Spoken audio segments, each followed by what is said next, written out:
हजरत मोहम्मद सल्लल्लाहु अलैहि वसल्लम और शैतान का वाकया। दोस्तों, आज हम आपको अल्लाह के प्यारे नबी हजरत मोहम्मद सल्लल्लाहु अलैहि वसल्लम और शैतान की मुलाकात का वाकया बताने वाले हैं, जिससे आपको मालूम चल जाएगा कि शैतान हमें किस तरह से बुरे काम की तरफ ले जाता है। अल्लाह के नबी और शैतान के बीच क्या बातें हुई थीं, क्या सवालात और क्या जवाब हुए थे, वो सब कुछ आज हम आपको बताएंगे।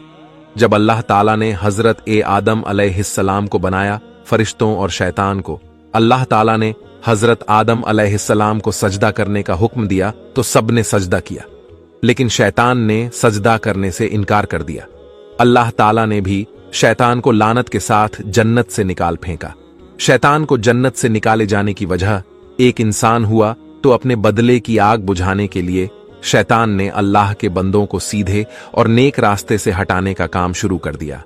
कई नबियों और रसूलों के दौर में शैतान उनसे मुलाकात करता रहा और उनकी कौम को तबाह और बर्बाद करने के लिए अलग अलग चालें चलता रहा और उनको गुमराही में डालता रहा, जिसकी वजह से उन पर दर्दनाक अजाब आए और उनका नामो निशान मिट जाए। एक मर्तबा जब हजरत मूसा अलैहिस्सलाम से शैतान की मुलाकात हुई तो शैतान ने हजरत मूसा अलैहिस्सलाम से कहा, ए मूसा, अल्लाह ताला ने आपको अपने रिसालत के लिए अपना नबी बनाकर आपको दुनिया में भेजा है और आप अल्लाह ताला से बातें भी किया करते हैं। मैं भी खुदा की मखलूक में शामिल हूं और मुझसे एक गुनाह हुआ है और अब मैं उस गुनाह से तौबा करना चाहता हूं। आप अल्लाह ताला की बारगाह में मेरी सिफारिश करे कि अल्लाह मेरी तौबा कबूल करे। हजरत मूसा अलैहिस्सलाम ने अल्लाह ताला से शैतान के लिए दुआ की। अल्लाह ताला की तरफ से हुक्म हुआ, ए मूसा, हम तुम्हारी दुआ कबूल करेंगे। और शैतान के लिए अल्लाह ने हुक्म दिया कि उसे हुक्म दो कि वो आदम की कब्र को सजदा करे, फिर उसकी तौबा कबूल होगी। शैतान ने इनकार किया और घमंड और गुस्से में आकर कहने लगा, जब मैंने हजरत आदम अलैहिस्सलाम को उनकी जिंदगी में सजदा नहीं किया तो आज उनकी कब्र को भी सजदा नहीं करूंगा। फिर शैतान ने कहा, ए मूसा, आपने अल्लाह ताला की बारगाह मेरी सिफारिश की है, इसके लिए तुम्हारा मुझ पर हक बनता है। चलो मैं तुमको कुछ राज की बातें बताता हूं। तुम मुझको 3 हालतों में याद किया करो, ऐसा ना हो कि मैं तुमको इन 3 वक्त में बर्बाद और तबाह कर दूं।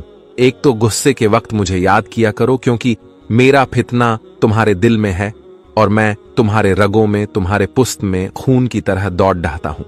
दूसरा, नेक काम के वक्त मुझे याद किया करो, क्योंकि मैं इंसान के पास उस वक्त जाता हूं जब वो कोई नेक अमल कर रहा होता है और काम करने से रोकता हूं। तीसरा, गैर औरत के पास बैठने से बचो, क्योंकि मैं उस वक्त सबसे ज्यादा वसवसे इंसान के दिल में डालता हूं जब वो किसी गैर महरम के साथ होता है। हजरत इब्ने अब्बास रज़ियल्लाहु ताला अन्हो फरमाते हैं, हजरत मोहम्मद सल्लल्लाहु अलैहि वसल्लम मस्जिद से बाहर निकले तो वहां शैतान खड़ा हुआ था।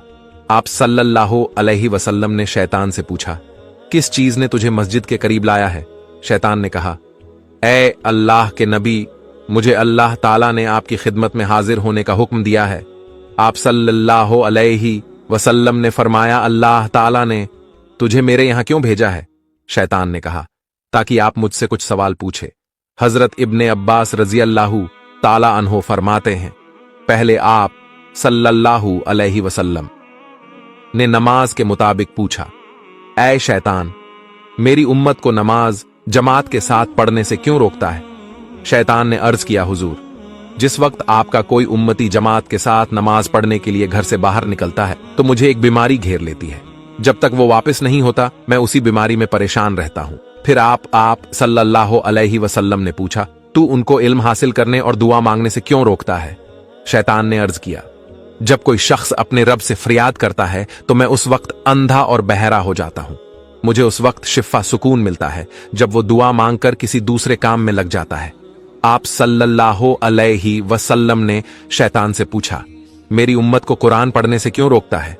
शैतान ने अर्ज किया, जब वो कुरान पाक पढ़ते हैं तो मैं आग में जलता रहता हूं। फिर आप अल्लाह के प्यारे नबी हजरत मोहम्मद सल्लल्लाहु अलैहि वसल्लम ने फरमाया, तुम उनको नेक काम करने से क्यों रोकते हो? शैतान कहने लगा, जब कोई शख्स नेक काम करता है तो मेरे सर पर कुल्हाड़ी जैसी कोई तेज धार हथियार चलती है जो मुझे ऐसे काटता है जैसे लकड़ियों को काटा जाता है। शैतान इंसान का बहुत बड़ा दुश्मन है। हमारी कोई नेकी और कोई खुशी शैतान को बिल्कुल नहीं पसंद होती। शैतान तो चाहता है जैसे उसे हजरत आदम अलैहिस्सलाम की वजह से जन्नत से निकाला गया था, उसी तरह हजरत आदम अलैहिस्सलाम की औलादों को भी जन्नत में जाने का मौका ना मिले और ये जहन्नम में डाल दिए जाए, जिस तरह शैतान और उसकी औलाद को जहन्नम में डाल दिया जाएगा। इसलिए शैतान लाख कोशिश करता है कि इंसान को सही रास्ते से भटका दे, बुरे काम की तरफ उसे ले जाए, शराब, जुआ, चोरी, जिना और दूसरे गंदे कामों में उनका ध्यान ले जाए और उनकी आखिरत को बर्बाद कर दे। अल्लाह ताला से दुआ है कि वो हमें शैतान के मकरो फरेब और उसके बुरे चालों से बचाए रखें। दोस्तों, यही था हजरत मोहम्मद सल्लल्लाहु अलैहि वसल्लम और शैतान का वाकया, जिससे हमें यह सबक मिलता है कि जब भी हम कोई नेक काम करने की सोचते हैं तो शैतान हमें किस तरह से बहकाकर बुरे काम की तरफ ले जाता है। इसी तरह की और जानकारी हासिल करने के लिए हमारे चैनल को सब्सक्राइब करें। यहां आप दीनी मालूमात हासिल कर सकते हैं और आपसे गुजारिश है इस वीडियो